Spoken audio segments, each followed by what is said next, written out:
General Management Functions and Theories. Hello. Before I get into our topic, let me ask you a very simple question. I have 1000 bottles of water to sell. What should I do? Yes, say, simple. 1000 bottles of water to sell every month. What should I do? Can I give you a very simple answer? Can I just give you an answer in half a minute or 1 minute? Well, I could, but it would not be a really good answer. It wouldn't be a well thought out answer. And that is where we enter into the functions of management. I will tell you about the 5 functions, and I will use this example of selling these 1000 bottles of water per month as an example. Alright, so let's go back to that example again. 1000 bottles of water. Now, the first thing that I will start thinking about when I ask myself, okay, what can I do to be able to sell these 1000 bottles of water? So, I will ask myself these questions. Where can I sell these bottles of water? How can I sell these bottles of water? What do I need to sell these bottles of water? When can I sell these bottles of water? The moment we start considering these questions, we are doing what is in the first function of management. So, in general management, we talk about this function called planning. So, when we are asking these questions on how we can sell these bottles of water, where can we do it, when can we do it, what are the things we need to be able to sell, all of these things when we are considering, we are actually planning. And in this planning process, what we are trying to do is we are sketching out the future course of action. And in fact, planning means what actions are required for the achievement of the goals. So, our goal here is to be able to sell 1000 bottles of water every month, and which translates to 12,000 bottles of water in a year. And I need to consider what we need to do so that we are able to do this, so that we are able to achieve this goal. And therefore, we create action plans, and we create short-term plans, medium-term plans, we create long-term plans. So, what are examples of these different types of plans? For example, when I said we want to sell 12,000 bottles of water in a year, we break that goal down into medium-term plans. For example, what should I do every quarter? And then we make it into short-term plans. What should we do every week and every month? So, for example, 1000 bottles of water every month. So, that means I have to sell maybe more than around 35 bottles of water every day. So, I create action plans. So, I have an overall action plan for 12 months. Then I have my own goals and action plans for each of the quarters. And then I also have action plans for each month, and therefore each week, and also therefore each day. So, you have these different terms, short term, medium term, long term plans. Now, again going back to that example of 1000 bottles of water, now that I have planned, what do I do next? So, I know what resources I require. I have already put that up into my plan. So, now I need to get all those resources in place, right? So, for example, I decide that I need 3 salespeople, I need an accountant, I need a standee to advertise, I need a kiosk, and I want to sell these bottles of water in a kiosk, and so on and so forth. So, I have a list of things that I also need, and those things, it's not just things, these are different resources. These could be technical resources, financial resources, human resources. So, I decide what are the different things I need. And when I am doing this process is what we call organizing, which is the second function of general management, where we get together all these different resources. So, getting together the physical, technical, financial and human resources for the achievement of the organizational goals. Once I have all of these in place, now I have the resources in place, my focus will now go to the people. You see, people are the life of an organization. Everything else that you have are non-living things, right? You have your computer, your laptop, your table, your chair, your whatever things you have, material things. But the people are the ones who use their brains, their minds to run the business. To be able to achieve the goals, you need people. So, our focus shifts toward the people, And now again, in the same example of 1000 bottles of water to be sold, what I need to do is I need to hire the best salespeople and give them some training on how to sell these bottles of water. And even for the accountant in this example, the accountant should also know certain things, must have certain skills. So I have all of these in place, and therefore I need to go out and hire the right people and train them. And this is where we move to the next function of management, which is called staffing. So staffing is building the organization structure through selection and development of people to fill the roles, responsibilities designed into the structure. So you have decided that these are the people who should be there, these would be their roles and responsibilities, these are the skills that they should have. So once you know all of these things, you know who to hire, what kind of profile to hire, as well as what kind of training or development these people would require. And this process is called staffing. Again, going back to the example of the 1000 bottles of water, once I have all of these people in place, don't I need people to lead these people? So whenever you have humans working, people working, you also need people to lead such groups or such teams. So in this example, because it's a small setup, I decide that I will lead the business, so I will lead the overall business.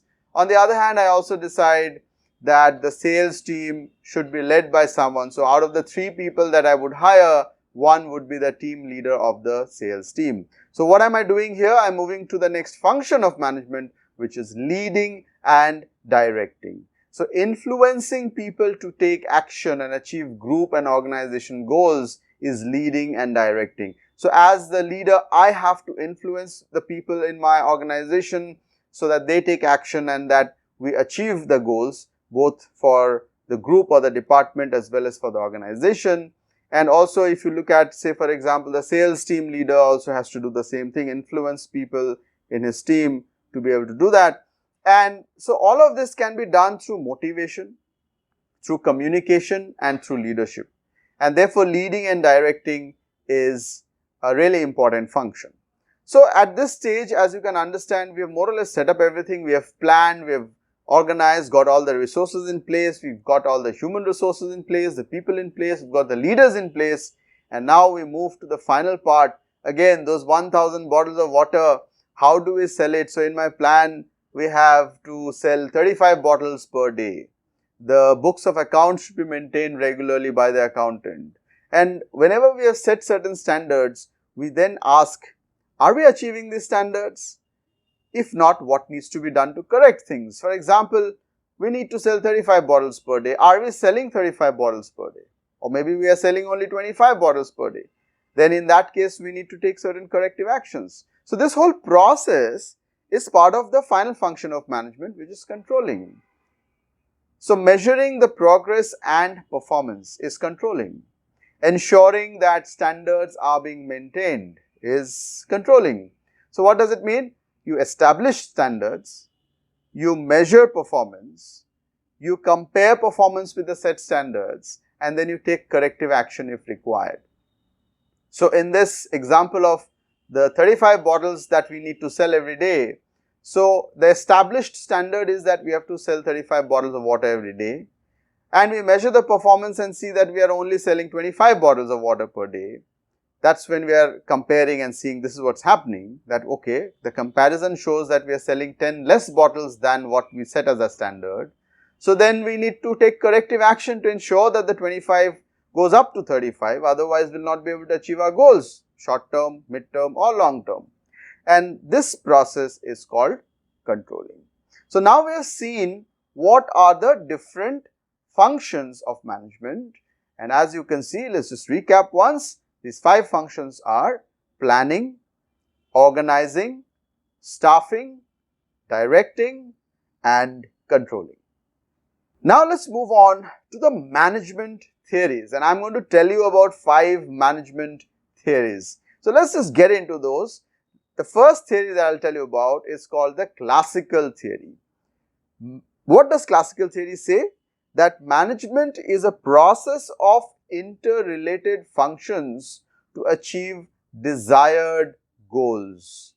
It means that within the organization you have different functions. You have, say, the finance function, you've got the HR function, you've got the operations team, you've got the marketing team, the sales team. So all of these functions are interrelated and they together they achieve the desired goals. And development of managers can be done through education and training. That's what the classical theory says, and it's absolutely fine. It's absolutely understandable. Yes, the managers can be developed through education and training. Another interesting part about classical theory is it says that motivation consists of incentives and penalties. So the classical theory talks about the carrot and stick part of it, which means that give incentives, people are motivated. If they are not, give them penalties and they will work and try to achieve things. That's the way the classical theory works, and interests of the organization prevail over individual interests. This is a very interesting part where the classical theory says that if there is a conflict between the organizational interest and the individual interest, then the organizational interest will prevail over the individual interests. Now, if you move on to the next theory, let's see what the next theory says compared to the classical theory. You also have something called the behavioral theory, and the behavioral theory says that an organization is a socio-technical system. So, we move beyond being only a technical system, and therefore, behavioral theory says that motivation does not consist of money only. So, motivation is beyond money, and behavioral theory says that each individual is different in terms of their attitudes, in terms of their perceptions, in terms of their value systems. And behavioral theory also says that a balance of individual and organizational goals is required.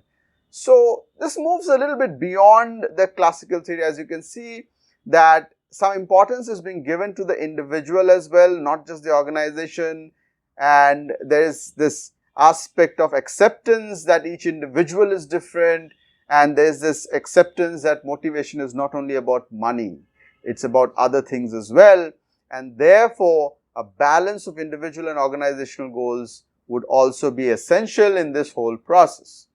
So, this is the behavioral theory. Moving on to the next theory, let's see how things change when we move to the next theory, and this is what we call the systems theory. In the systems theory, we say an organization is a system having inputs, processes, output and outcomes. Now, think about any system, okay? Think about the human body, and the human body has different systems. So, we have, say, the circulatory system, we have the digestive system, and we have the respiratory system. Then we think about something else. Say, for example, we think about the computer or the mobile phone that you use, and these also have inputs, processes, output and outcomes. For example, in a computer you have the keyboard and the mouse as the input devices, then there are these, the screen is the output, you can see the output, or it could even be your audio devices where, for example, you have speakers through which you can hear sound, and there are processes that are happening within the computer with the help of the processors, the disks, etc. And overall you are trying to achieve certain outcomes. You put in software inside the computer and you are trying to achieve outcomes through all of these. That's a system. So, the systems theory says that an organization is a system, and an organization has these inputs, processes, outputs and outcomes. So, in our example of selling 1000 bottles of water, we can talk about the same thing, right? So, what are we putting in as input? We are putting in our time, our effort, we have these resources which are getting into it. So, the resources, different types of resources, whether it be the people, the time, the money that we put in, and we have certain processes in place which we follow to get the outputs, and the output is the sales, and finally we have outcomes. So, sales is okay, we input, we follow the processes, output is that we are selling bottles of water, and finally the outcome is at the end of the month we have sold 1000 bottles of water. So, it is just a system, and there are various interconnected and interdependent parts or subsystems within the system. What does it mean? Again, you have these different departments, right? You've got the finance function, you've got the sales function, marketing function, HR function, operations function, etc. So, all of these are then subsystems, they are all interconnected, although they are independent groups, but they are interconnected and interdependent with each other, and together they are forming the system which is then achieving the outcomes. This is what the systems theory is saying. What is the next theory saying? Now, let's see the difference. So, we move on to the contingency theory or the situational theory, and in this theory, management principles and practices are dependent upon the environment or situation. You see, when we looked at the previous one, which was the systems theory is primarily talking about what's inside the system and the different subsystems together trying to achieve certain outputs and outcomes. On the other hand, contingency theory is talking about the environment or the situation, which is kind of external and not internal. So, these are management principles and practices which are dependent upon the environment or the situation. So, the decisions should be taken keeping in mind the aspects that are key to the present circumstances and the environment that you are in at present. So, if the environment changes, then how you take decisions would change, what decisions you take would change. And this is a primary difference between these two theories, systems theory and contingency theory. Systems theory talks about what's inside the system, and contingency theory, which is also called the situational theory, talks about the environment and talks about the situational aspects. And finally, we move on to the next theory, and the final theory that I will talk about is management by objectives. In short, we call this theory MBO, short form of management by objectives. This MBO, management by objectives, was popularized by Peter Drucker, who you might already know is known as the founding father of modern management. Now, what does management by objectives say? It talks about participative goal setting and decision making. This is the essence of MBO or management by objectives. Now, see how it moves from the classical theory, all these theories, we move to this theory and we are looking at participative goal setting, which means that all the people are participating in taking the decision on what kind of goals to set, how to set goals, and even decision making. It's not autocratic, it's not one person taking the decision, it's not one person doing everything. There is this sense of democratization in this process, and therefore it's called participative, right? So, the goal setting and decision making are participative. Another aspect is that management by objectives propagates the measurement and comparison of an employee's actual performance with set standards. Now, this is similar to some of the other theories that we've already talked about, but then the other point is also very important, which is objectives of the employees and the organization are linked. So, only the organization does not prevail. Here the objectives are linked, which means you've got organizational objectives, but then you've got employees' objectives and they are linked together. And because it's a participative process, there is also a higher level of motivation that is expected, and also this whole measurement is also very logical, that you've got a set standard. Like in our example of bottles, we said we should sell 35 bottles of water every day. So, that's the set standard. So, the employee's actual performance can be easily measured using those set standards, and corrective actions can also be taken. So, as you can see, these are the 5 different theories that I have talked about. Let's just recap very quickly the 5 theories.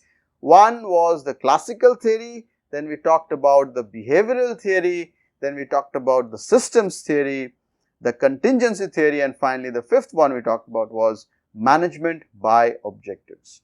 So, what you need to do is you need to think about all of these different aspects we've discussed, starting from the functions of general management to the theories of general management. You need to think about these, think about the example that I have given you, and perhaps create your own example that would help you understand the functions of the theories better. So, go ahead and do that. All the best, and I will see you in the next video where I will talk about certain other aspects of general management.